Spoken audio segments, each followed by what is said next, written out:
Good evening, good evening, good evening. क्या हाल?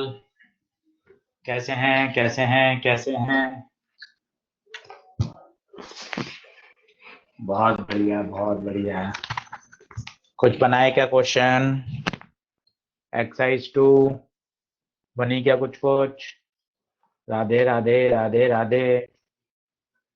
मैंने handout magnet effect के फोल्डर में मॉड्यूल के सॉल्यूशन, बिगनर बॉक्स के सॉल्यूशन भी अपलोड कर दिए हैं।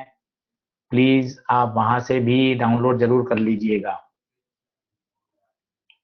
ठीक है?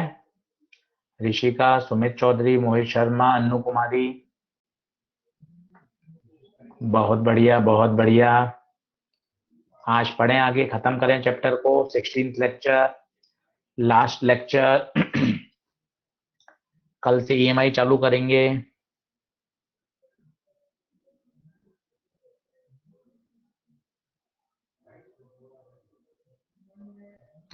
हाँ सुधांशु यादव, बिल्कुल सही है, बिल्कुल बिल्कुल सुधांशु। ऋतु रंजन, धर्मेंद्र सिंह, सन्ना, शिल्पी कुमारी, स्नेहा, सुमित, आशीष पाल, उमा कहर, काव्य गोयल, सहज, good evening all of you. Ayesha Uzair कह रही है एक्सरसाइज 2 पूरा हो गया। ग्रेसी गुप्ता, मोहम्मद अल्ताफ, जय श्री राम, महेश भारद्वाज, युवराज नागर, तेजस, सुमित चौधरी, अन्वेषा होटा, राजदीप तिवारी। चलिए चलिए, सभी को नमस्कार, good evening to all of you. तो आज हम लोग चैप्टर को खत्म करते हैं, अच्छे तरीके से पूरे चैप्टर को फिनिश कर लें। कल वाली बात फिर से मैं आपको एक बार डाई पैरा पैरों की बता देता हूँ, ताकि थोड़ा आपको समझ में आ जाए। कल से ईएमआई स्टार्ट करेंगे। ईएमआई 8 लेक्चर का है, एसी 5 लेक्चर का है, ईएमवेस 2 लेक्चर का है। तो 8, 5, 13, 2, 15। चलिए नमस्कार, मेरा नाम आशीष गुप्ता है और मैं जानता हूं कि किस तरह से पेपर में क्वेश्चन पूछे जाते हैं और किस तरह से चीजों को पढ़ा जाए, किस तरह से रिवीजन किया जाए, और चीजों को आप अच्छे तरीके से अगर रिवाइज कर लेंगे तो काम बहुत अच्छा हो जाएगा। हर्षित मिश्रा कह रहे हैं नीट एग्जाम एक बार ही होगा। बेटा अभी कुछ भी कंफर्मेशन नहीं है, जैसी कोई जानकारी आएगी आपके साथ जरूर शेयर कर ली जाएगी, ठीक है? चलिए लेट्स स्टार्ट, करें क्या स्टार्ट? Any doubt? चलिए सबसे पहले मुझे बताइए, डाईमैग्नेटिक कौन होते हैं? डाईमैग्नेटिक कौन होते हैं? जिसमें ईच एटम का मैग्नेटिक मोमेंट कितना होता है? 0। And diamagnetic substance are weakly repelled by the external magnetic field. Weakly repelled, याद रखिएगा, रिपेल्ड होते हैं डाईमैग्नेटिक, जबकि पैरामैग्नेटिक वीकली अट्रैक्ट होते हैं and ferromagnetic weekly weekly strongly attract होते हैं फेरो, ठीक है?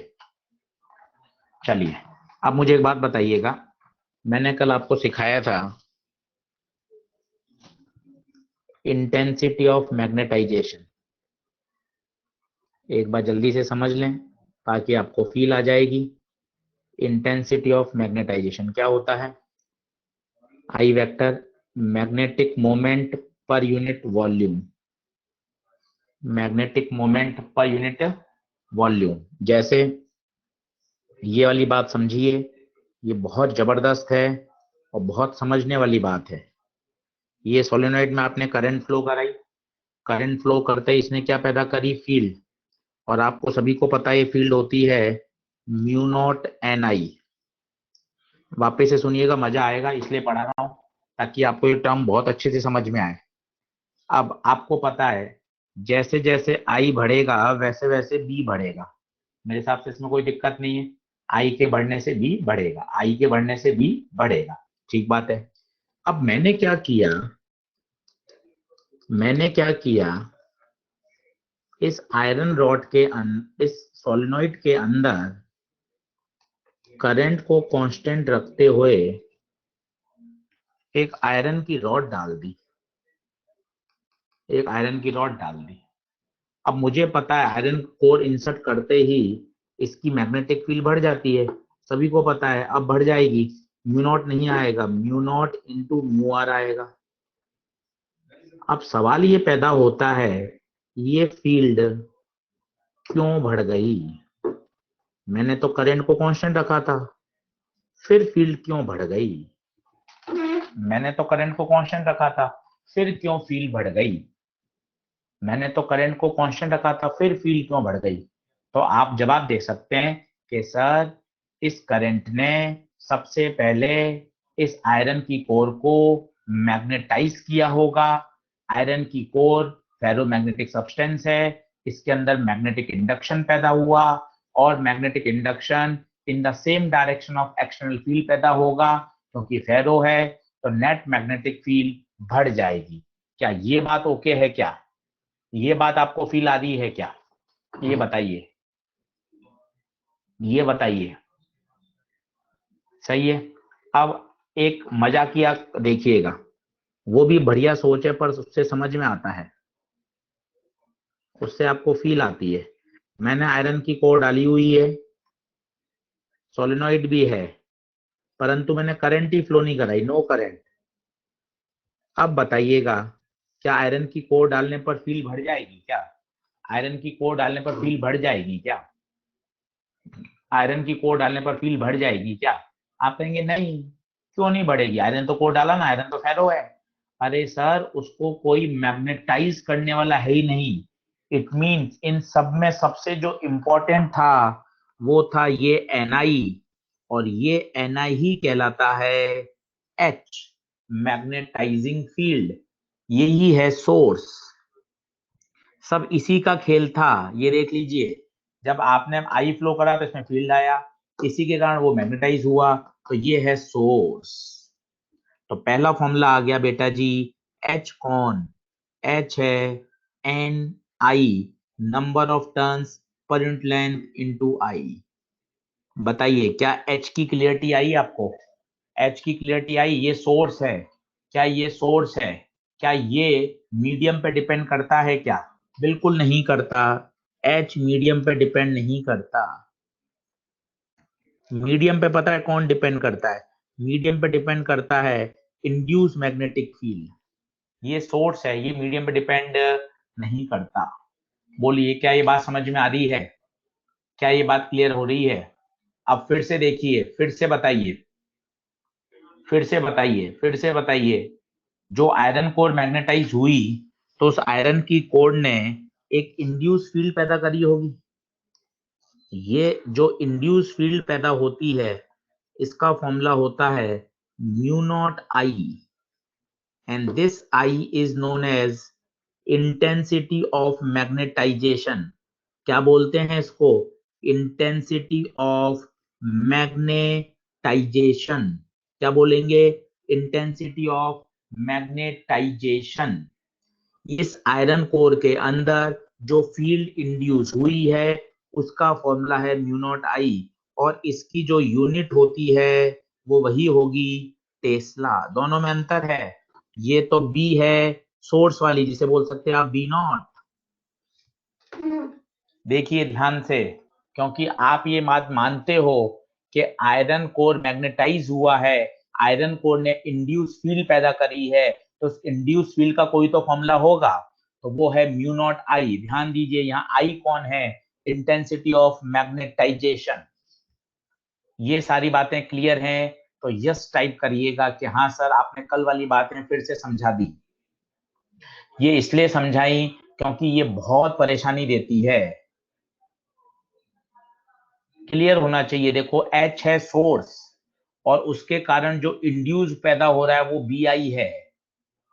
उस एन आई को, मोहित शर्मा, वो जो एन आई है वो पूरा सोर्स है। नंबर ऑफ टर्न्स भी तो एक तरह से आप चेंज करेंगे तो मैग्नेटिक फील्ड बढ़ जाएगी, तो एन आई पूरा सोर्स कहलाता है। ठीक है, डन डना डन है क्या? यहां तक सब क्लियर?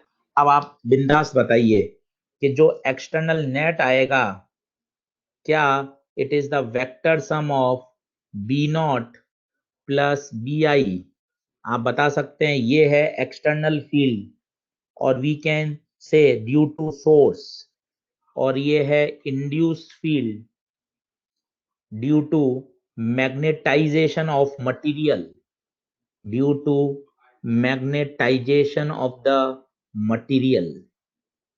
क्लियरिटी से बताइए, क्या ये बात समझ में आ रही है? एक सोर्स की फील्ड थी, एक सोर्स की फील्ड थी, और एक आयरन कोर जो मैग्नेटाइज हो गया। बेटा यहाँ वेक्टर सम क्यों लिखा है युवराज नागर? क्योंकि ये ऐड भी हो सकते हैं, सब्ट्रैक्ट भी हो सकते हैं। अगर डायमैग्नेटिक होंगे तो वो सब्ट्रैक्ट होगा, और अगर पैरा और फेरो हैं तो ऐड होगा। क्या ये बात क्लियर है? क्या ये बात क्लियर है? दैट्स व्हाई वेक्टर सम।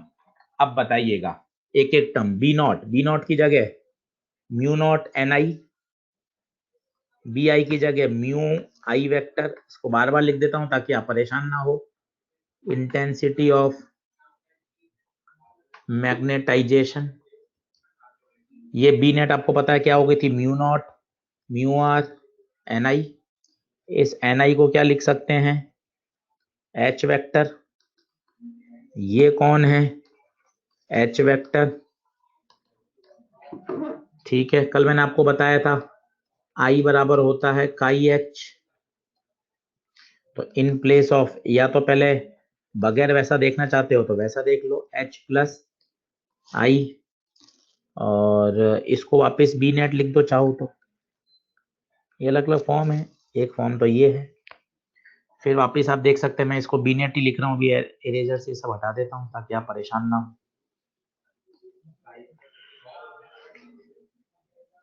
ये बी नेट ही चल रहा था, ठीक है। अब इसको आप फर्दर और सॉल्व कर लीजिए। म्यू नॉट एच, आई की जगह लिख सकते हैं काई एच, बी नेट की जगह mu naught mu R H vector. Mu naught H common ले लें, 1 plus chi, mu naught H common हो गया, mu R equal to 1 plus chi. Mu R की जगह लिख सकते हैं आप म्यू अपॉन म्यू नॉट।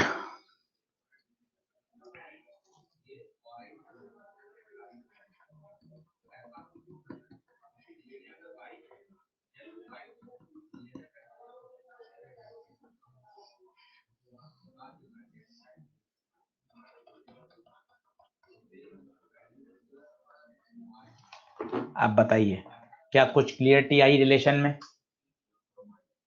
क्या कुछ क्लियरिटी आई?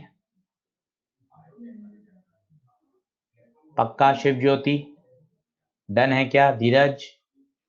कल बता दिया था, आज फिर सिखा दिया, ताकि हमें पता है ये चीजें फंसने वाली होती हैं। Earth magnetic field, geo magnetism, ये तसल्ली से 2-2 3-3 बार सिखानी पड़ती हैं। पहले भी हमारी लास्ट ईयर भी डाउट है, इस बार भी डाउट है, तो गड़बड़ है।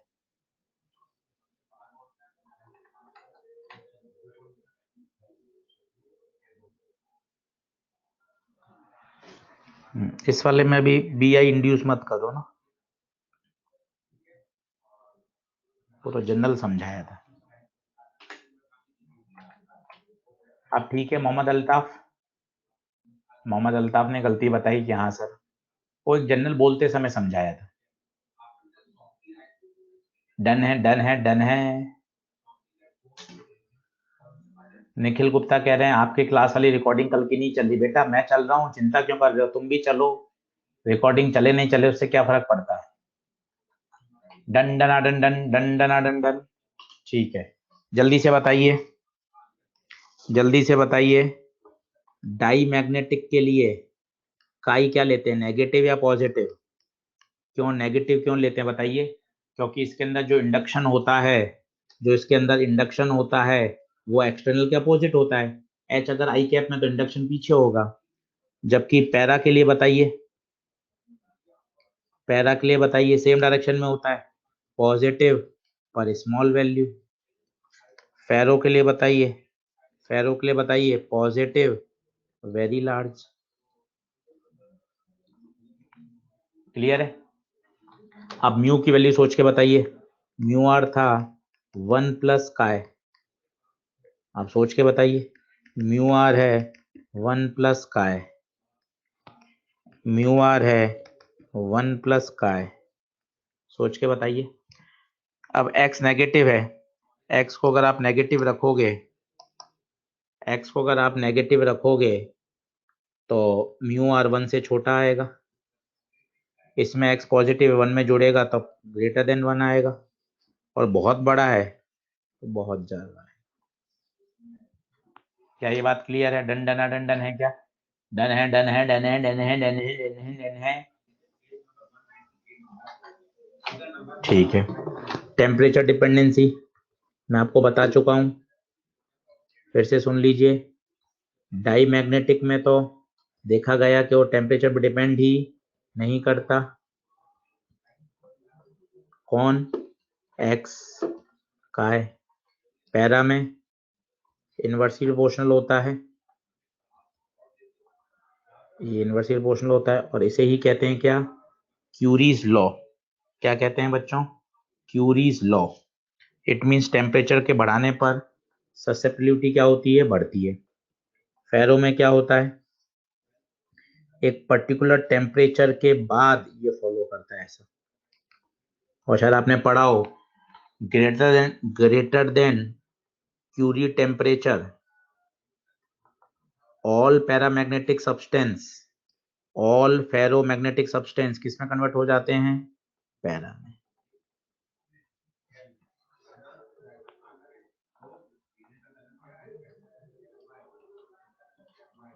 क्लियर है सारी बातें? डनाडन डनाडन डनाडन है क्या? सारे के सारे फेरो क्या बन जाते हैं? पैरामैग्नेटिक। सब ये प्रैक्टिकल एक्सपेरिमेंटल सेटअप है। Beyond critical temperature, critical Curie temperature.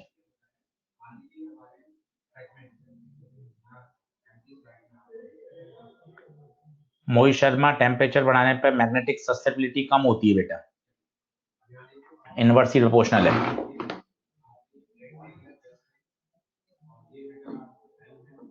TC से पहले भी डिक्रीजिंग कर रहे, पर रेक्टेंगुलर हाइपरबोला नहीं है ईमा है यार फेरो का। Done done done done done. ये देख लीजिए, mu naught H plus I, mu R 1 plus X, B बराबर म्यू एच, ये नेट।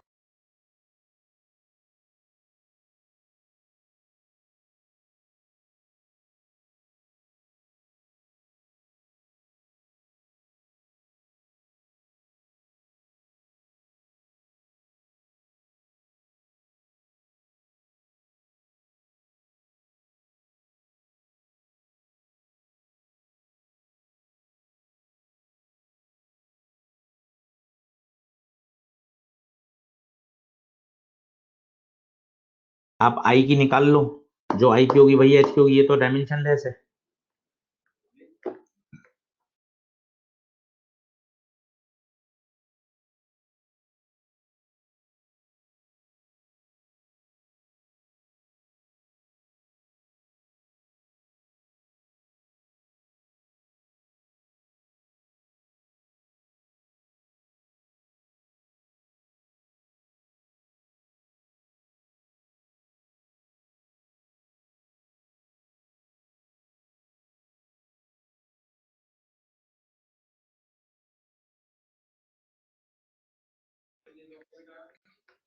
मैग्नेटिक फील्ड की टेस्ला।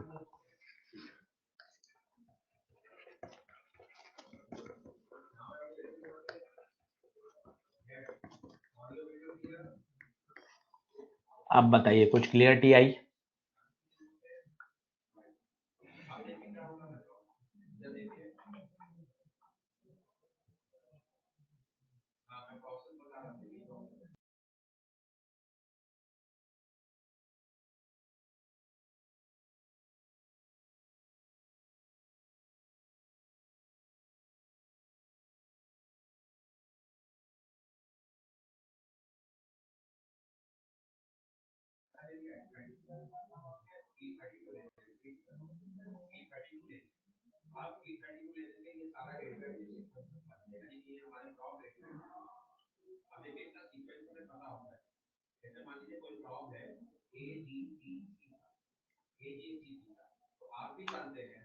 सही है। तो आपको रिलेशन सारे याद होने चाहिए, यूनिट की जानकारी होनी चाहिए। एच की यूनिट याद रखिए एम्पियर पर मीटर, एच की यूनिट याद रखिए एम्पियर पर मीटर। बोलिए डन डन डन डन है क्या? Audio video done done done done है क्या? बढ़ूं आगे? तो ये मैंने कल भी समझाया, आज आधा घंटा आपको फिर दे दिया, केवल इसलिए ताकि आप इन टर्म को अच्छे समझ लें। हमें ऐसा नहीं लगे कि हम बहुत जल्दी जल्दी भाग रहे हैं। जो चीजें कठिन थी वहां समय देना जरूरी है। ये हमें लास्ट ईयर भी नहीं आती थी, आज भी वैसे ही निकल जाए तो फिर फायदा क्या। अब हमें कुछ कुछ ये बात समझ में आ गई कि अच्छा रिलेशन कैसे निकाले जाते हैं।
हेलो, ऑडियो वीडियो क्लियर है क्या? प्लीज बताएं।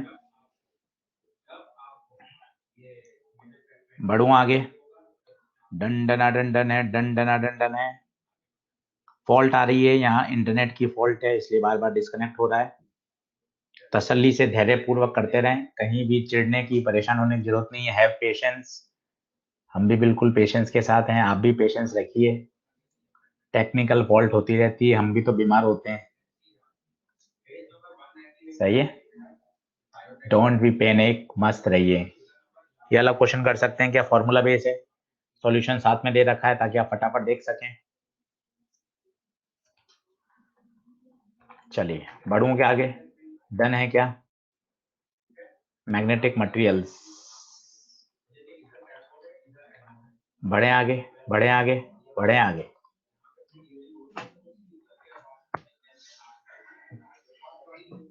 अब आते हैं हिस्टेरिस पर। बहुत ही आसान सा टॉपिक है, कहीं कोई दिक्कत नहीं है, जल्दी से आपको समझा देता हूं। एक क्वेश्चन बनता है इसमें, एक क्वेश्चन आया है इलेक्ट्रोमैग्नेट के लिए कौन सा लेते हैं सब्सटेंस जिसकी रिटेंटिविटी और कोरेसिविटी लो होती है। परमानेंट मैग्नेट के लिए हाई रिटेंटिविटी, हाई कोरेसिविटी।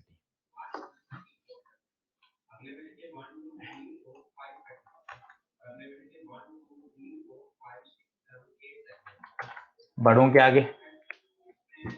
अरे बताइए बताइए बताइए बताइए बताइए बताइए। Clear. Temporary magnet, soft magnet नहीं, टेम्पररी मैग्नेट होता है। चलो अब स्टेज को क्लियर करना क्या होता है, बहुत आसान है, बहुत आसान। बेसिकली हम एक कर्व खींचना चाहते हैं एच और आई में। आई बताओ, बी बनाओ, एक ही बात होती है। ठीक है, एच कौन है? पहले आप बताइए एच कौन है? मैग्नेटाइजिंग फील्ड, जो हम सोर्स लगाते हैं जिससे वो क्या हो, मैग्नेटाइज हो। क्या ये बात क्लियर है क्या? आप मुझे बताइए, जैसे जैसे एच बढ़ाओगे वैसे वैसे जो आयरन की कोर है वो ज्यादा ज्यादा मैग्नेटाइज होगी या नहीं होगी? एच को बढ़ाने का मतलब है सरल भाषा में करंट को बढ़ाना। करंट बढ़ेगी तो एच बढ़ेगा। सोचिए अगर करंट बढ़ी, मैग्नेटिक फील्ड सोलेनोइड की स्ट्रांग हुई, वो strong magnetic field iron core को और भी ज्यादा मैग्नेटाइज करेगी। It means as the H increases, as the H increases, I increases।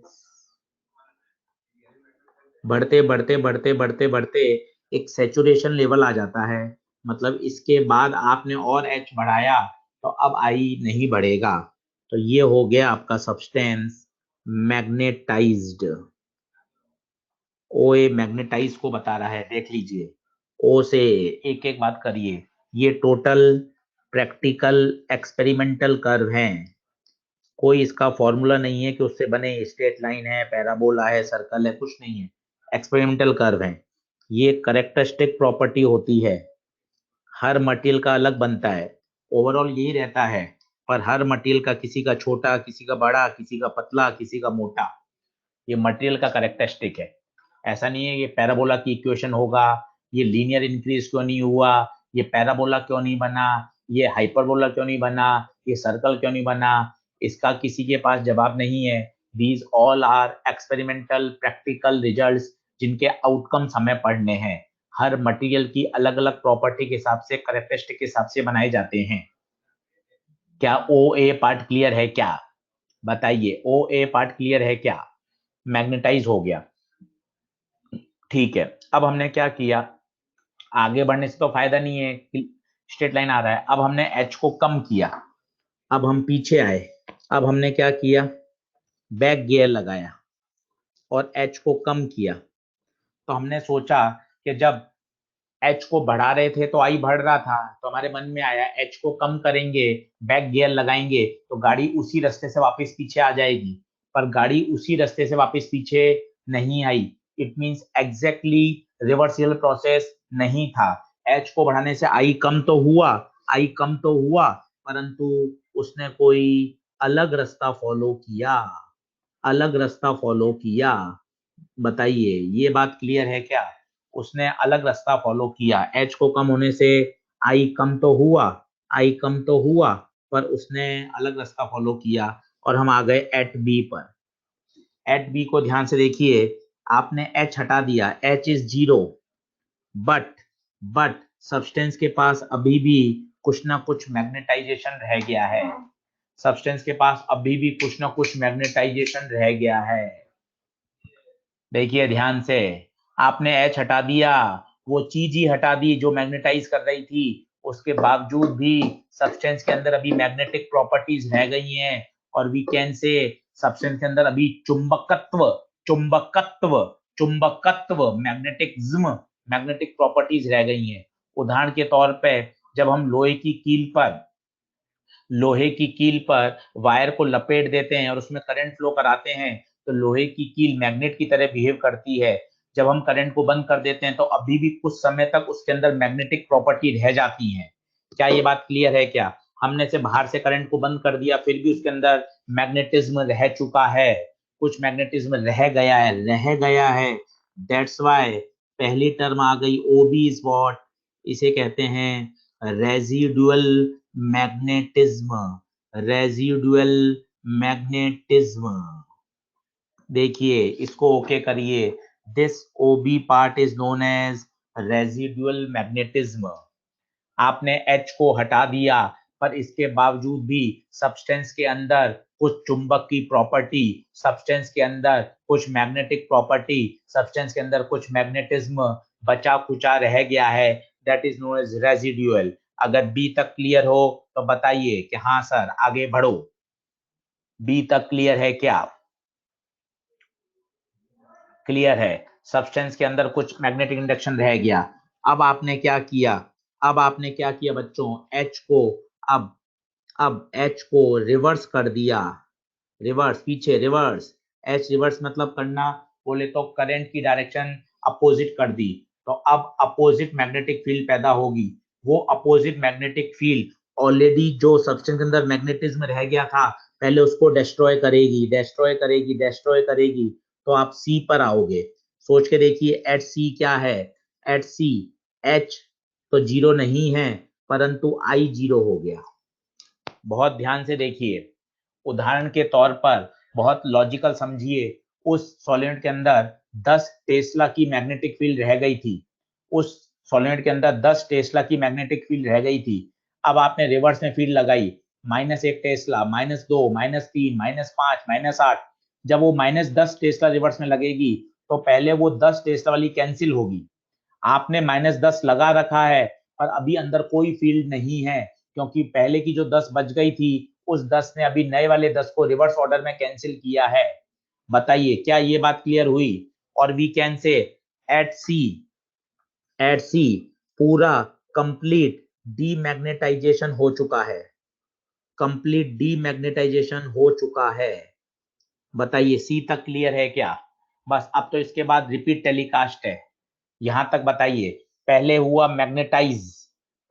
Magnetise, फिर आप उसको H को कम करते गए, आपने H हटा दिया, उसके बाद भी सब्सटेंस में कुछ बचा खुचा रह गया। अब उस बचे खुचे को भी हटाने के लिए आपने रिवर्स में फील्ड लगाई, रिवर्स में फील्ड लगाने से उसके अंदर जो बचा खुचा था वो क्लियर हुआ। अब सब्सटेंस के अंदर कुछ भी चुंबक की प्रॉपर्टी नहीं रह गई। अब सब्सटेंस 100% डीमैग्नेटाइज हो गया। अब सब्सटेंस के अंदर किसी भी तरह की कोई मैग्नेटिक प्रॉपर्टी नहीं है, अर्थात अब सब्सटेंस के अंदर किसी भी प्रकार का चुंबकत्व वाला पैरामीटर नहीं बचा। बताइए क्या सी तक क्लियर है?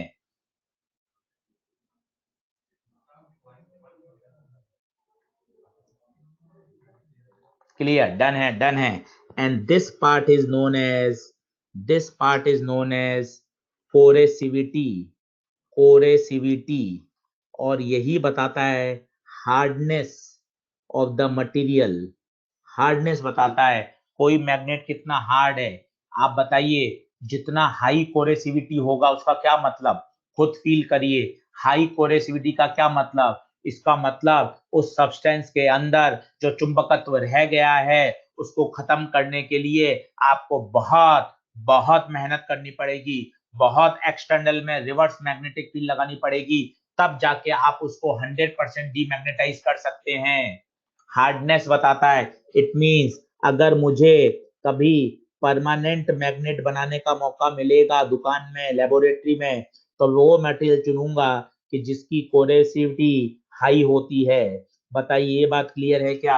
हाई कोरेसिविटी का मतलब, हाई कोरेसिविटी का मतलब, हाई कोरेसिविटी का मतलब कि वो सब्सटेंस सब्सटेंस कितना अपने आप को मैग्नेट बना के रख सकता है, क्योंकि रिवर्स में फील्ड लगाएंगे तो उसका मैग्नेटिज्म डिस्ट्रॉय होगा। अगर उसकी कोरेसिविटी ज्यादा है तो रिवर्स बहुत फील्ड लगानी पड़ेगी, तब जाके वो अपने मैग्नेटिज्म करेक्टर को छोड़ेगा, अदरवाइज उसका मैग्नेटिज्म करेक्टर हमेशा जिंदा रहेगा। बोलिए हाँ है क्या?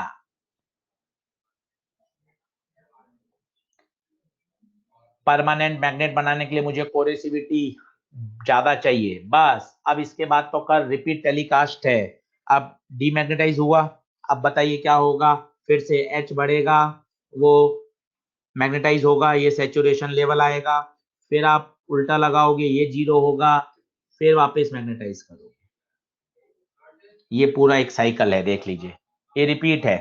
OA मैग्नेटाइज हुआ, फिर AC से डीमैग्नेटाइज हुआ, फिर C से डीमैग्नेटाइज हुआ, ये सैचुरेशन लेवल, फिर रिवर्स, फिर रेजिडुअल आया, ये अगेन रेजिडुअल है, ये रेजिडुअल पार्ट है, फिर ये कोरेसिविटी और फिर ये ऊपर। सिमेट्री से तो ये सब बराबर होते हैं। अगर आप बिल्कुल अच्छा बनाना चाहो तो ये सिमेट्री होती है बिल्कुल एक कर्व के लिए, तो जितना पार्ट ऊपर है उतना ही नीचे आएगा।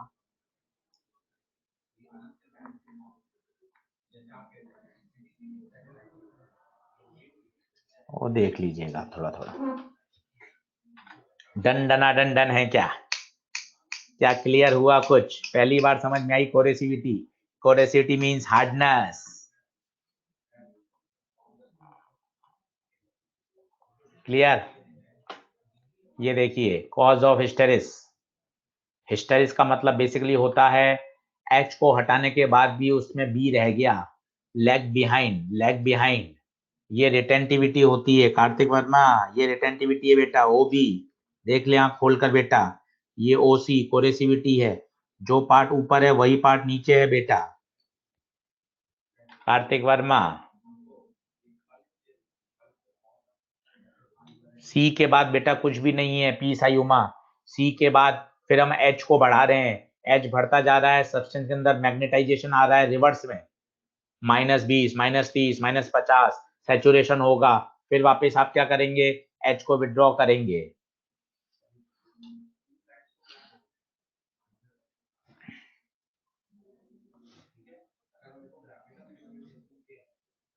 बढ़ूं क्या आगे, चलें क्या आगे, डंडना डंडन है क्या, डंडना डंडन है क्या।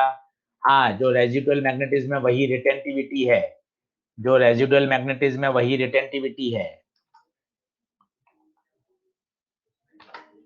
बताइए डंडना डंडन है क्या, आप मुझे बताइए। परमानेंट मैग्नेट के लिए आप कौन चुनोगे, परमानेंट मैग्नेट के लिए क्या चुनोगे, परमानेंट मैग्नेट के लिए वो चुनोगे जिसके पास कोरेसिविटी हाई हो और रिटेंटिविटी भी हाई हो, ज्यादा वो अपने अंदर रेजिडुअल रख सके, और रिटेंटिविटी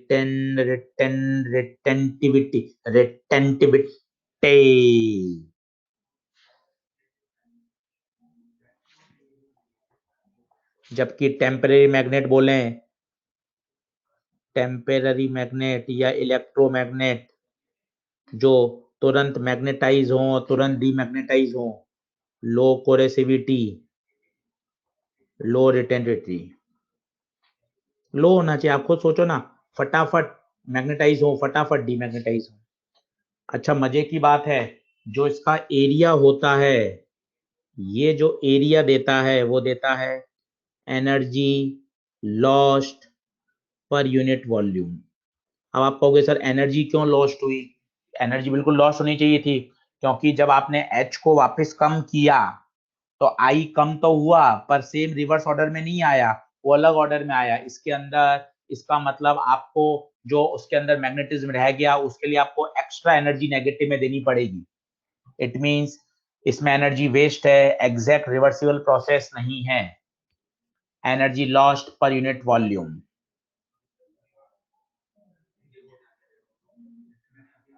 क्लियर हुआ क्या नामिका झा, पी साई उमा कह रही है सर आज तक मेरा स्टेरिस क्लियर नहीं हुआ पर आज आपके कारण क्लियर हो गया। Thank U P Sai Uma, ये सब आप लोगों की मेहनत है बेटा। परमानेंट मैग्नेट के लिए दोनों पैरामीटर हाई चाहिए और टेम्परेरी मैग्नेट के लिए दोनों पैरामीटर लो चाहिए।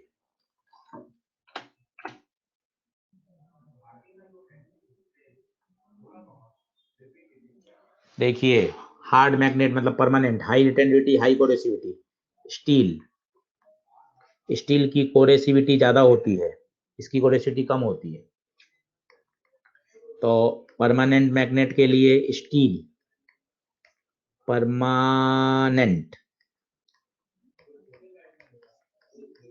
पता है लार्ज एरिया ज्यादा होना चाहिए। इसका देखिए कर्व मोटा है, ये मोटा कर्व है, ये पतला है, इसका एरिया ज्यादा है, एरिया ज्यादा होना चाहिए। कोई बताएगा क्यों, जरा सोचिए। एरिया ज्यादा है और सॉफ्ट आयरन का एरिया कम है, बहुत ध्यान से देखिएगा। जैसे इसका एरिया है कम, एरिया कम है, एरिया बताता है एनर्जी पर यूनिट वॉल्यूम, लेट 10 है, इसका मतलब केवल 10 जूल देने पर ही ये मैग्नेटाइज डीमैग्नेटाइज सब कुछ हो जाता है। जबकि 10 जूल अगर आप स्टील को दोगे तो स्टील बात ही नहीं करेगा, स्टील कहेगा मैं ताकतवर हूं, मुझे डीमैग्नेटाइज करने के लिए 10 जूल से काम नहीं होगा। क्या ये बात क्लियर हो रही है, बहुत फील करिए। लार्जर एरिया है स्टील का, इसका मतलब है स्टील को पूरे प्रोसेस होने के लिए मैग्नेटाइज डीमैग्नेटाइज वापिस मैग्नेटाइज फिर से डीमैग्नेटाइज होने के लिए ज्यादा एनर्जी की आवश्यकता है पूरे प्रोसेस के लिए। सॉफ्ट आयरन तो कह रहा है अपना काम 10 जूल में हो जाएगा, अपन मैग्नेटाइज भी हो जाएंगे डीमैग्नेटाइज भी हो जाएंगे वापिस मैग्नेटाइज भी हो जाएंगे, पूरा अपना एक साइकिल पूरा हो जाएगा। क्या ये बात क्लियर हो रही है क्या हनी पीडीएफ।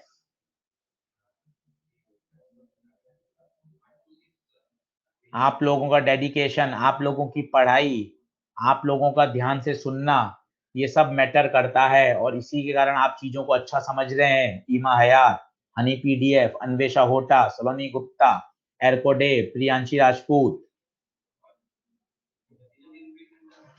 क्लियर है? डन डना डन डन है। जरा आप सोचिए ना, सॉफ्ट आयरन पतला कर्व है, इसका मतलब इसकी एनर्जी लॉस्ट कम है, 10 जूल है। केवल आपने 10 जूल दे दी, ये मैग्नेटाइज भी हो गया, डीमैग्नेटाइज भी हो गया, इसने पूरा साइकिल पूरा कर लिया। जबकि स्टील को पूरा प्रोसेस करने के लिए ज्यादा एनर्जी की आवश्यकता है। स्टील का कर्व मोटा है, ताकतवर है। क्लियर है क्या? हाई एल निको, एल्यूमिनियम निकल कोबाल्ट, एलॉय है बेटा ऋषभ जैन, एल निको। ये पूरा थ्योरेटिकल टॉपिक है बच्चों। एक सवाल इसमें बनता है, ये वाला क्वेश्चन पेपर में आया हुआ है नीट AIPMT में, बस आज तक। ये देख लीजिए, थोड़ा सा मैंने और वापस समझाया है। यहाँ O से लेकर A तक मैग्नेटाइज हुआ, फिर डीमैग्नेटाइज हुआ, यहाँ 0 हो गया। ये देखिए सब पॉइंट ए को डिटेल में बताया। Point A represent magnetic saturation, that is maximum possible magnetization, saturation आ चुका है। ओबी देखिए, ये रहा ओबी, ये ओबी, इस ओबी को कहते हैं residual field, that is amount of magnetize retained by the substance, retained, that's why it is known as retentivity. Retain, रह गया, बच गया, बचा खुचा, बचा खुचा, that is residual. This property of the substance is called retentivity.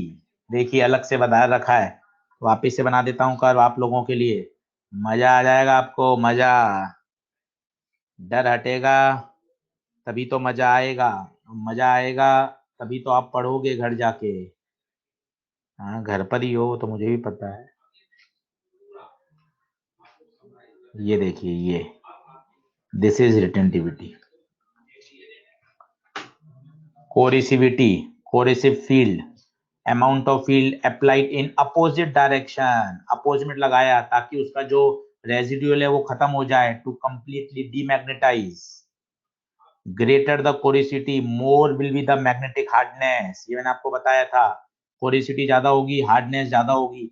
इसलिए बच्चों तीसरी बार परमानेंट मैग्नेट बनाने के लिए कौन सा सब्सटेंस लेना चाहिए जिसकी कोरेसिविटी हाई होती है?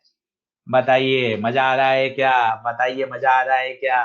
दंदना दंदन है, दंदना दंदन है। स्लोप भी आप बता सकते हैं।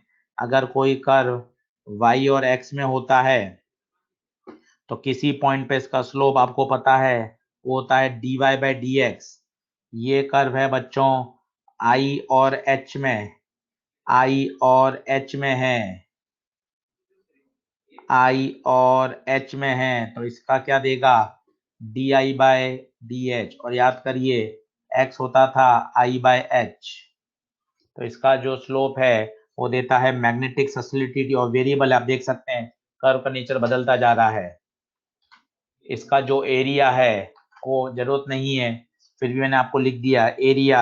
याद करिए, अगर कोई कर्व y और x में होता था तो इसका एरिया देता था, आपको याद हो तो छोटी सी स्ट्रिप लेते थे y dx, वही है y dx, b into D H, क्योंकि कर्व है बी एच में या आई एच, जो भी बोलना चाहें। तो ये देता है एनर्जी लॉस्ट पर यूनिट वॉल्यूम। आवश्यकता नहीं है, बता दिया। अमित ओझा वेरिएबल इसलिए है क्योंकि हर पॉइंट पे स्लोप चेंज हो रहा है। बताइए दंडना दंडन है क्या? दंडना दंडन है क्या?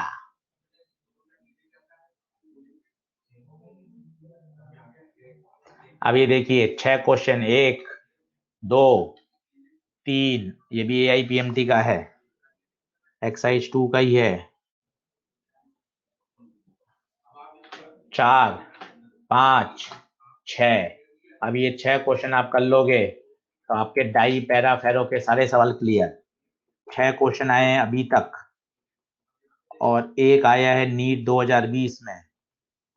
इसका मतलब अभी लास्ट 15 ईयर्स में टोटल मैग्नेटिक मटेरियल्स पर 7 क्वेश्चन आए हैं।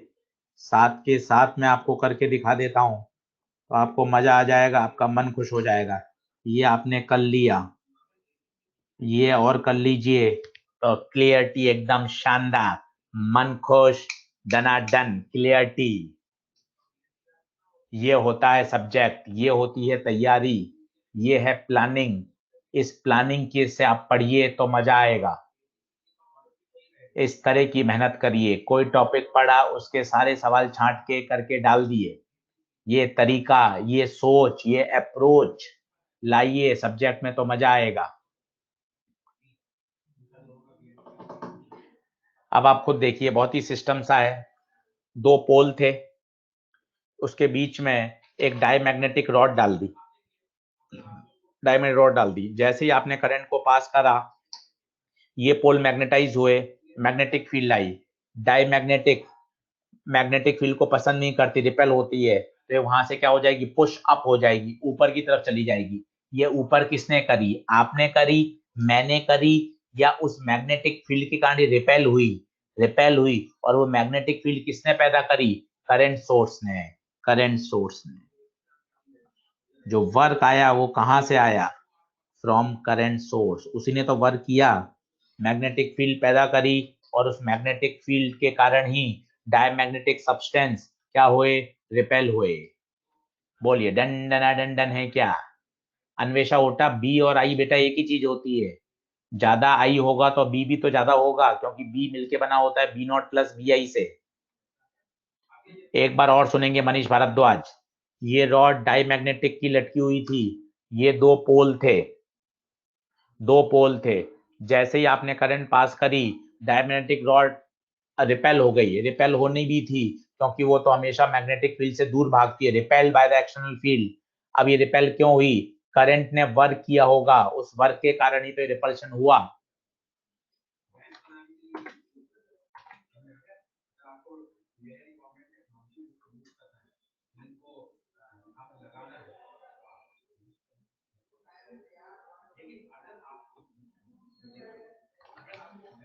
सबसे नेगेटिव डायमैग्नेटिक की होती है, याद करिए, क्योंकि ये अपोजिट डायरेक्शन में पैदा करता है। इसका जो बी आई होता है वो अपोजिट डायरेक्शन में होता है, याद करिए, एक्स नेगेटिव होता है डाई के लिए।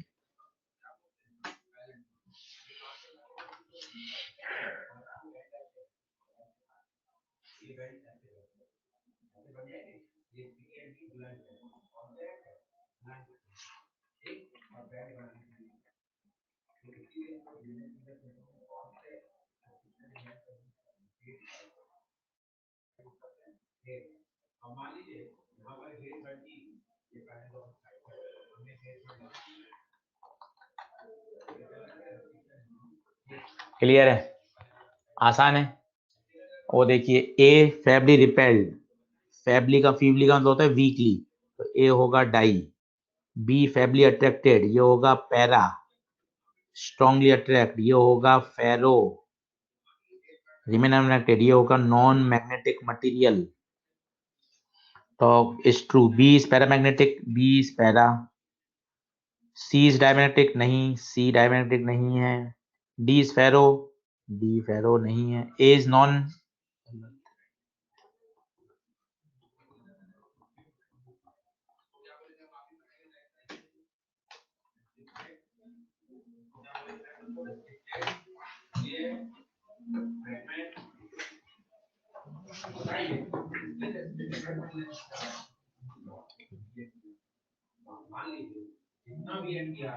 कल बताया था ईच एटम का जीरो होता है, डाई में ईच एटम का जीरो होता है, जबकि पैरा और फेरो में ईच एटम के पास अपना खुद का मैग्नेटिक मोमेंट होता है।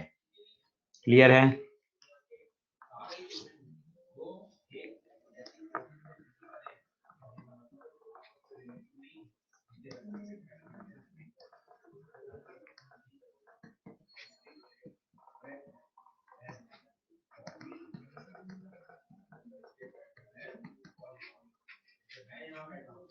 कोई बताएगा जीरो कैसे हो सकता है?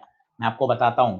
एटम है, एटम के अंदर, एटम के अंदर बहुत सारे इलेक्ट्रॉन होते हैं, एटम के अंदर बहुत सारे इलेक्ट्रॉन्स होते हैं, और कुछ इलेक्ट्रॉन अलग अलग ऑर्बिट में चक्कर लगा रहे हैं, अलग अलग ऑर्बिट में चक्कर लगा रहे हैं, और ऑर्बिटल मोशन भी हो रहा है, स्पिन मोशन भी हो रहा है।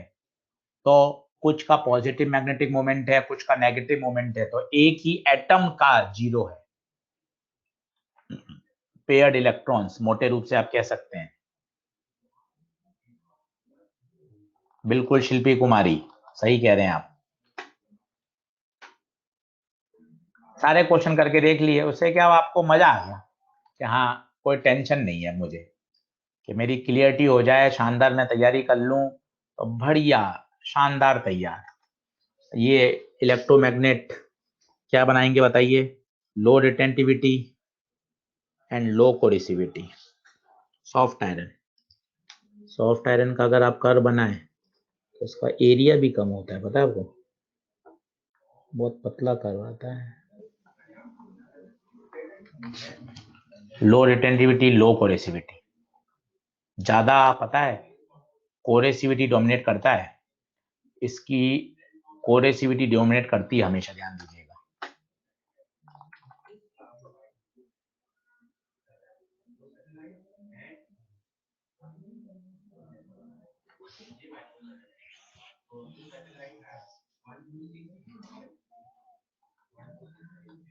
अबव क्यूरी टेम्परेचर सारे फेरोमैग्नेटिक क्या बन जाते हैं?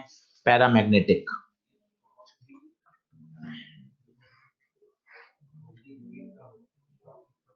ये क्यूरी टेम्परेचर, इसके बाद उसका बिहेवियर बिल्कुल पैरामैग्नेटिक जैसा हो जाता है।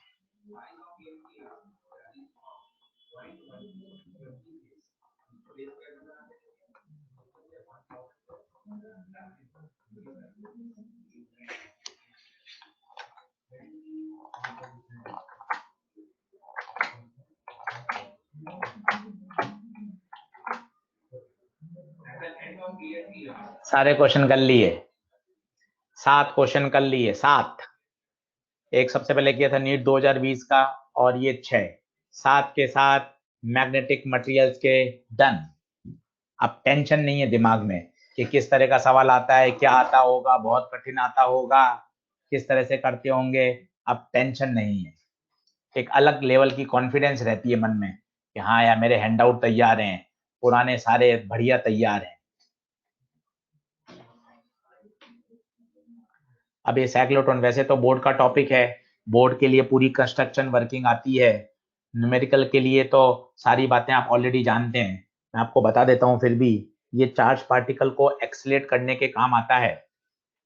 इसमें यहाँ तो ये मैग्नेटिक फील्ड होती है, पर ये देखिए ये ऑसिलेटर लगा रखा होता है, ये लगातार क्या करता है, इनकी पोलरिटी को चेंज करता है, तो इन बिटवीन यहाँ पर इलेक्ट्रिक फील्ड भी है। तो पता है क्या होता है, जैसे ही आपने इस पार्टिकल को छोड़ा यहाँ से, ये एक्सलेट किया, इसने एक्सलेट किया, एक्सलेट करती उसकी वेलोसिटी क्या हुई, बढ़ी। वेलोसिटी बढ़ते ही वो इसमें एंटर करा, रेडियस होता है mv/qb।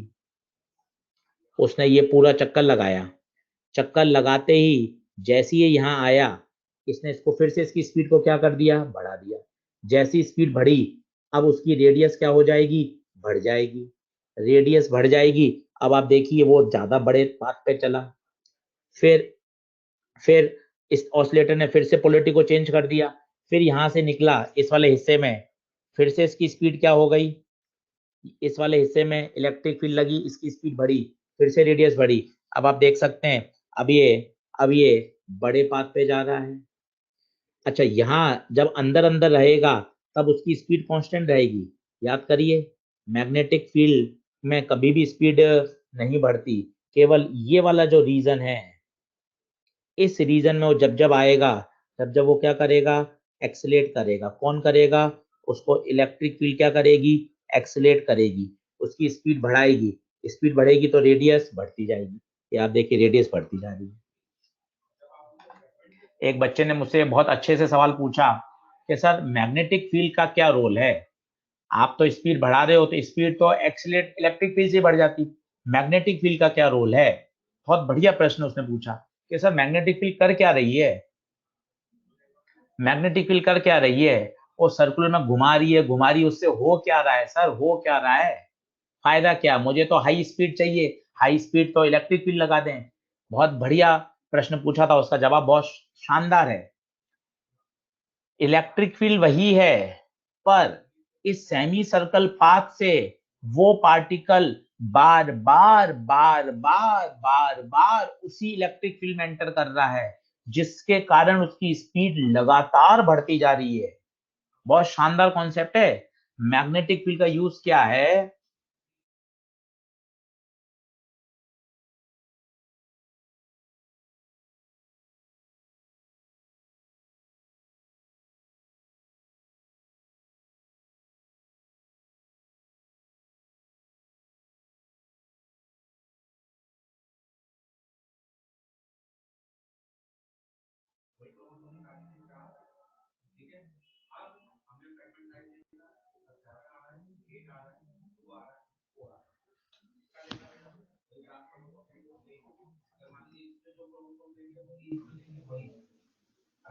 सही है क्या? बढ़ें क्या आगे? अब वाली बात फिर से बताता हूं। मैग्नेटिक फील्ड का क्या रोल है? भाई मैग्नेटिक फील्ड तो कुछ भी नहीं कर रही। वास्तव में मैग्नेटिक फील्ड उसको घुमा घुमा के बार बार उसी इलेक्ट्रिक फील्ड में लाके फेंक रही है, और हर चक्कर में वो क्या होता जा रहा है? एक्सिलरेट। नहीं तो क्या होता, इलेक्ट्रिक फील्ड लगाते वो तो जितना उसको देना था वो दे चुका होता, पोटेंशियल एक्सीलरेशन, परंतु बार बार बार बार बार बार उसी फील्ड में लाके फेंक रहा है, जिसके कारण उसकी स्पीड लगातार बढ़ती जा रही है। क्लियर है? फॉर्मूले आपको सबको पता ही है। रेडियस का एमबी बाई क्यूबी, डी बने हुए हैं, डी है ये, डी, ये डी है, ये डी है। तो आधा चक्कर लगाएगा, ये आधा चक्कर लगाएगा। टोटल चक्कर आपको पता है टी बराबर 2 पाई एम अपॉन क्यू बी, तो आधा चक्कर लगाता है टी बाय। सारे फॉर्मूले पुराने ही है। ये टाइम आ गया, फ्रीक्वेंसी आ गई, काइनेटिक एनर्जी चाहिए, काइनेटिक एनर्जी निकाल सकते हैं। काइनेटिक एनर्जी क्या होगी? हाफ एम वी स्क्वायर से निकाल लीजिए। नहीं, आपको रेडियस के रूप में लगाना है तो रेडियस से निकाल लीजिए, √2 me अपॉन क्यू बी। यहाँ भेज दीजिए क्यू बी आर 2 me, फिर मुझे ई चाहिए, स्क्वायर कर दीजिए, Q square B square R square upon 2।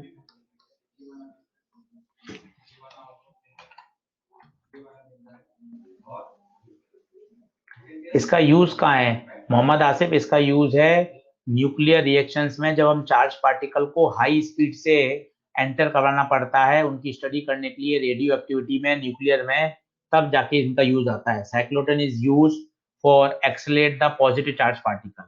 अब पता है नेगेटिव को क्यों नहीं करता? वास्तव में नेगेटिव इंपॉर्टेंट नहीं है, इलेक्ट्रॉन को नहीं करता। इलेक्ट्रॉन को क्यों नहीं करता उसका कारण सुनिए। क्योंकि इलेक्ट्रॉन का मास होता है बहुत कम। जब इलेक्ट्रॉन का मास बहुत कम है तो उसका जो टाइम पीरियड होगा वो बहुत कम होगा। टाइम पीरियड होता है 2 पाई एम अपॉन क्यू बी, 2 पाई एम अपॉन क्यू बी। तो उसका टाइम पीरियड इतना कम है कि वो इतना फटाफट फटाफट फटाफट फटाफट चक्कर पूरा करता है, तो ऑसिलेटर अपनी फ्रीक्वेंसी को इतनी तेज गति से चेंज नहीं कर पाता। और एक दूसरा रिलेटिविस्टिक कारण है, मास आपको पता हो तो m बराबर होता है m0 under root root 1 - v² / c²। तो उसकी स्पीड बहुत तेज बढ़ती जाती है, तो उसका मास लगातार क्या होता रहता है? चेंज होता रहता है। तो ऑसिलेटर के साथ वो सिंक्रोनाइज नहीं कर पाता। सिंक्रोनाइज क्यों करने की जरूरत है बताइए? जैसे ही आधा चक्कर लगाया, ऑसिलेटर क्या करता है? पोलरिटी बदल देता है, तभी तो वो D2 की तरफ आकर्षित हो जाएगा। फिर D2 में आधा चक्कर लगाया, पोलरिटी बदली, तो फिर D1 में एंटर हो जाएगा। फिर D1 में आधा चक्कर लगाया, पोलरिटी बदली, तो D2 में एंटर हो जाएगा। तो इलेक्ट्रॉन का मास बहुत कम होने के कारण साइक्लोट्रॉन उसकी साइक्लोट्रॉन में काम में नहीं लिया जाता। पोलरिटी बदलना मींस ऑसिलेटरी एसी लगाते हैं, plus minus D1 D2 plus minus बदलते जाते हैं।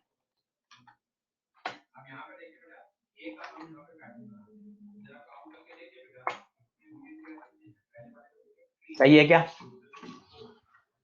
अब बताइए एक्सरसाइज 2 में कुछ कुछ सवाल बने क्या? मेरे हिसाब से वो 6 क्वेश्चन थे मैग्नेटिक वाले, वो रह गए होंगे, बाकी सबका सब पूरा करा ही दिया है। ये एक क्वेश्चन शायद डाउट रहा होगा तो वो मैं लिया है। मेहनत करिए। ये हमने शानदार तरीके से चैप्टर को खत्म कर दिया है, बिल्कुल सिस्टमेटिक, कहीं भाग दौड़ नहीं। जो जियो मैग्नेटिज्म कठिन था उसको तसल्ली से 2 से 3 लेक्चर पढ़ा, मैग्नेटिक मटेरियल्स को कल आपको सिखाया, आज वापस सिखाया, ताकि दिक्कत नहीं आए, आप उसको समझें। सारे हैंडआउट रिवाइज करिए, खूब सारे क्वेश्चंस हैं। जो बच्चा अगले 2-3 दिन में हैंडआउट रिवाइज करे तो प्लीज मुझे बताइए मैंने 16 लेक्चर में कितने क्वेश्चन कवर कर लिए। प्लीज मुझे एक बार बता दीजिएगा ताकि मुझे ध्यान रहे 16 लेक्चर में कितने क्वेश्चन कवर हो गए। Today is the last 16th lecture of the chapter. कल से ईएमआई होगा, तो जो बच्चा रिवाइज करे L1 से तो एक बार मुझे बता दे कि सर 16 लेक्चर, मुझे ऐसा लगता है 70-80 क्वेश्चन तो हमने कल लिए हैं।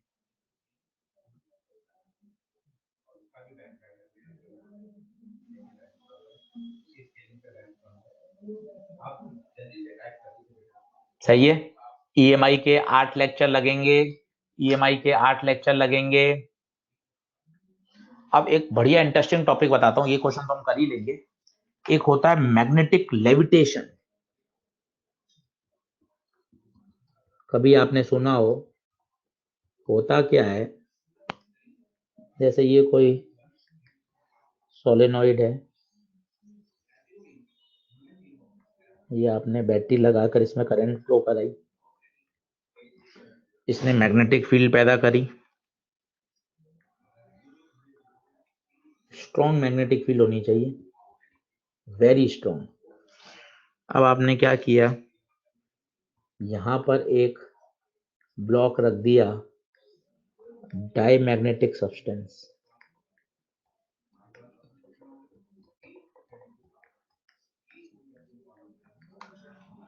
पता है क्या होगा? महसूस करिए, आप बताइए क्या होना चाहिए, आप बताइए क्या होना चाहिए, आप बताइए क्या होना चाहिए। पता है क्या होगा? डायमैग्नेटिक सब्सटेंस कहाँ भागेगा, ऊपर या नीचे? ऊपर भागेगा। क्यों? क्योंकि वो स्ट्रॉन्ग मैग्नेटिक फील्ड से रिपेल होता है, वो ऊपर भागेगा, ये ऊपर लेविटेट होगा। और मजे की बात है, क्यों लेविटेट होगा? और अगर स्ट्रॉन्ग मैग्नेटिक फील्ड हो गई और उसके वेट से ज्यादा हो गई तो इसको हवा में तैराने लगेगी इक्विलिब्रियम में। This is known as magnetic levitation. हमारी जो बॉडी होती है, एनिमल बॉडी, ये सब डायमैग्नेटिक होती हैं, सभी आपको पता है डायमैग्नेटिक होती हैं। तो अगर आप इतनी स्ट्रॉन्ग मैग्नेटिक फील्ड, क्योंकि मैंने आपको बताया था every body have a diamagnetism character, हवा में तैरने लग जाएगी। फ्रॉग, फ्रॉग मैंने आपको बताया था, एक सवाल भी एक्सरसाइज 3 में, एक सवाल भी है, बहुत बढ़िया, एक सवाल भी है।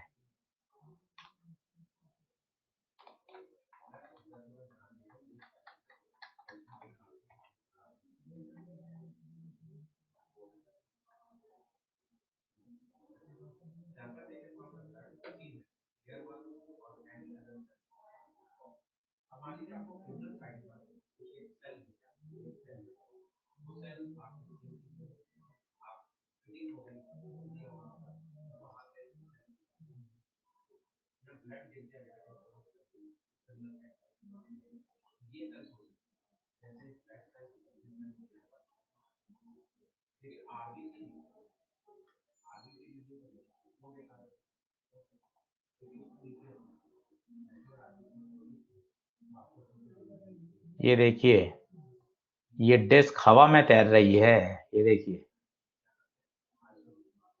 क्योंकि नीचे स्ट्रॉन्ग मैग्नेटिक फील्ड है, स्ट्रॉन्ग मैग्नेटिक फील्ड है, वो इतनी जबरदस्त मैग्नेटिक फील्ड पैदा कर रहा है कि वो उसके mg को बैलेंस करके उसको हवा में उसने उछाल दिया। This is diamagnetism, magnetic levitation, magnetic levitation. ये देखिए, पूरा चेस बोर्ड हवा में तैर रहा है, जो नीचे लगा रखा है ये स्ट्रॉन्ग मैग्नेटिक फील्ड पैदा कर रहा है।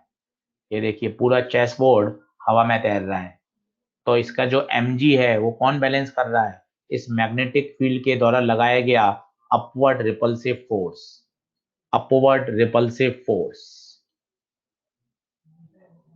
क्लियर है क्या? बात बनी? मैग्नेटिक लेविटेशन की फील आई क्या? और इसी पर बेस्ड है मैगलेव ट्रेन्स। मैगलेव ट्रेन्स अपने सिलेबस में नहीं है, बस ऐसे ही आना चाहिए। Maglev trains, maglev trains.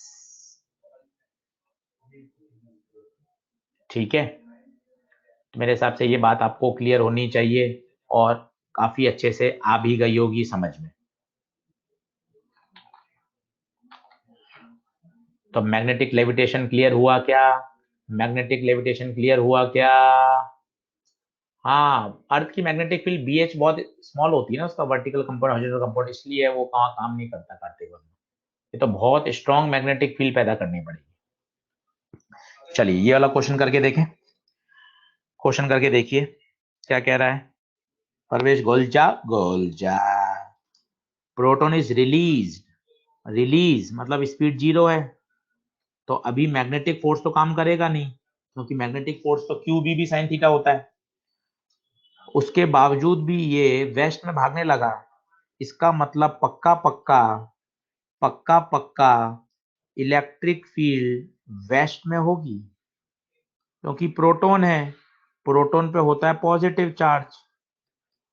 Magnetic field तो फोर्स लगा नहीं रही, उसके बावजूद ये वेस्ट में भाग रहा है, तो इसको वेस्ट में क्यों भाग रहा है? ऑब्वियसली एक फोर्स लग रहा होगा, और वो फोर्स कौन लगा रही होगी? Electric field. इलेक्ट्रिक फील्ड भी वेस्ट में ही क्यों होगी? क्योंकि प्रोटॉन है, तो जिस डायरेक्शन में इलेक्ट्रिक फील्ड होगी वहीं फोर्स लगेगा। तो ये बात तो क्लियर हो गई, इलेक्ट्रिक फील्ड वेस्ट में होगी। कितनी होगी वो निकाल सकते हैं, हम सभी जानते हैं F बराबर होता है QE। F है MA, Q की जगह E, प्रोटॉन पे चार्ज, तो यहां से E की वैल्यू आ जाएगी MA0 अपॉन E। तो MA0 अपॉन E, ये दो ऑप्शन में टाई हो रहा है, ये दो ऑप्शन में टाई हो रहा है। ठीक है, अब आपने क्या किया, अब इसको प्रोजेक्ट कर दिया वेस्ट में, V0 स्पीड देके नॉर्थ में प्रोजेक्ट कर दिया। अब तो मैग्नेटिक भी लगाएगी और इलेक्ट्रिक भी लगाएगी। इलेक्ट्रिक तो यहाँ पहले से थी ही थी, अब मैग्नेटिक लगा रही है, और एक्सलेशन 3A0 हो गया, एक्सलेशन 3A0 हो गया। ये क्या हुआ, पहले A0 था, अब 3A0 हो गया वेस्ट में ही। इसका मतलब मैग्नेटिक फील्ड के द्वारा दिए गए फोर्स ने कितना एक्सलेशन पैदा किया होगा बच्चों? इलेक्ट्रिक फील्ड तो A0 पैदा कर ही रही थी, इलेक्ट्रिक फील्ड तो A0 पैदा कर ही रही थी, और अब नेट हो गया 3A0। इसका मतलब पक्का पक्का मैग्नेटिक फील्ड के द्वारा जो फोर्स लगा होगा उसने एक्सीलरेशन 2A0 पैदा किया होगा। ये देखिए, क्या ये बात क्लियर है? ये हो गया आपका QVB, 2MA0 magnetic field, 2MA0 upon EV0। अब इसकी डायरेक्शन देखिए, ये बात तय है, ये फोर्स आना चाहिए किसमें? Y में। अब Y में आने के लिए बताइए, सीधा हाथ लीजिए, सीधा हाथ लीजिए, फोर्स आना चाहिए Y में नहीं, -x में। मैंने कहा लिख दिया, फोर्स आना चाहिए Y में नहीं, -x में। वेस्ट में आना चाहिए ना फोर्स, फोर्स वेस्ट में आना चाहिए। क्या मैं सही बोल रहा हूं क्या? क्या मैं सही बोल रहा हूं क्या? फोर्स वेस्ट में आना चाहिए, फोर्स वेस्ट में आना चाहिए। प्रोटॉन कहां जा रहा है? ऊपर। तो अब बताइए फील्ड कहां है? फील्ड कहां है? फील्ड, फील्ड कहां है? थंब बताता है, थंब बताता है डायरेक्शन ऑफ फ्लो, ये थंब ऊपर, प्रोटॉन ऊपर, थंब ऊपर, फोर्स इधर, फील्ड कहां है? अंदर। करके देखिए, करके देखिए, ये आपका खाली पेज, ये आपका खाली पेज। प्रोटॉन कहां? ऊपर, फोर्स पीछे, प्रोटॉन ऊपर, फोर्स पीछे, तो फील्ड कहां? अंदर, डाउन। डंडना डंडन है क्या? डंडना डंडन है क्या? अब बताइए, एक्सरसाइज 2 कर लेंगे क्या पूरी? एक्सरसाइज 2 फोर्स वेस्ट में क्यों है बेटा? क्वेश्चन में दे रखा है परवेश गोलचा गोलचा, वो फोर्स दे रखा है, टोटल फोर्स वेस्ट में है 3a0, तो एक्सीलरेशन a0 तो इलेक्ट्रिक फील्ड से पैदा हो रहा था, तो 2a0 एक्सीलरेशन मैग्नेट से पैदा हो रहा होगा। सही है। एक्सरसाइज 2 के 6 क्वेश्चन जो मैग्नेटिक मटेरियल्स के थे वो मैंने कवर कर लिए। एक ये वाला क्वेश्चन था उलझने वाला, ये मैंने कवर कर लिया। इसको अच्छे तरीके से तैयार करिए। वेस्ट का डायरेक्शन फिर से बता दीजिए, क्वेश्चन में दे रखा है 3a0 एक्सीलरेशन है, 3a0 एक्सीलरेशन है। अब एक क्वेश्चन नंबर 22 होगा, आप देखिए जिनके पास मॉड्यूल है, क्वेश्चन नंबर 22 होगा। अब वो शायद कर सकते हैं, ये वो साइक्लोट्रॉन वाला ही सवाल हो गया, काइनेटिक एनर्जी।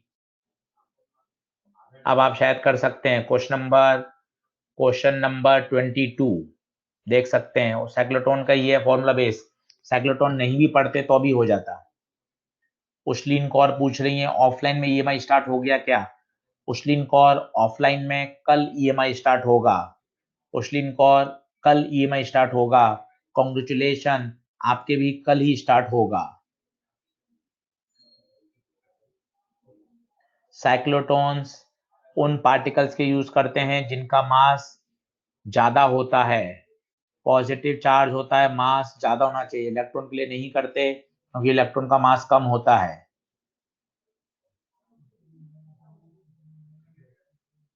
बिल्कुल, ऑफलाइन ऑनलाइन साथ साथ चल रही है। क्लियर है क्या? एक बच्चे कह रहे हैं शिविंदर गुप्ता के सर एक बार मैग्नेटोस्टैटिक शील्डिंग समझा दो। ठीक है शिविंदर गुप्ता, मैं कहीं भी ईएमआई के बीच में मैग्नेटोस्टैटिक शील्डिंग समझा दूंगा। डोंट वरी, आप चिंता नहीं करें।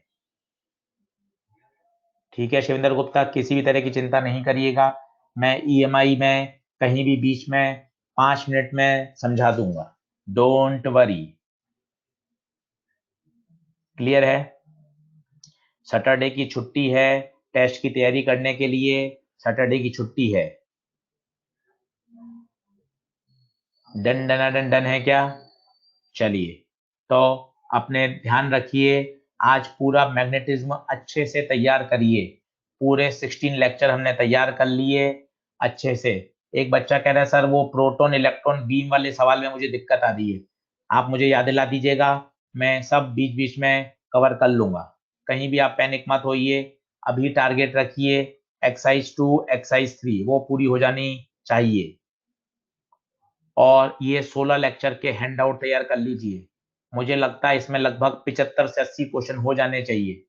80 क्वेश्चन ये तैयार करें, इसके साथ एक्सरसाइज 2 मिलाएं, एक्सरसाइज 3 मिलाएं, आपको मजा आ जाएगा, कहीं कोई दिक्कत नहीं आएगी।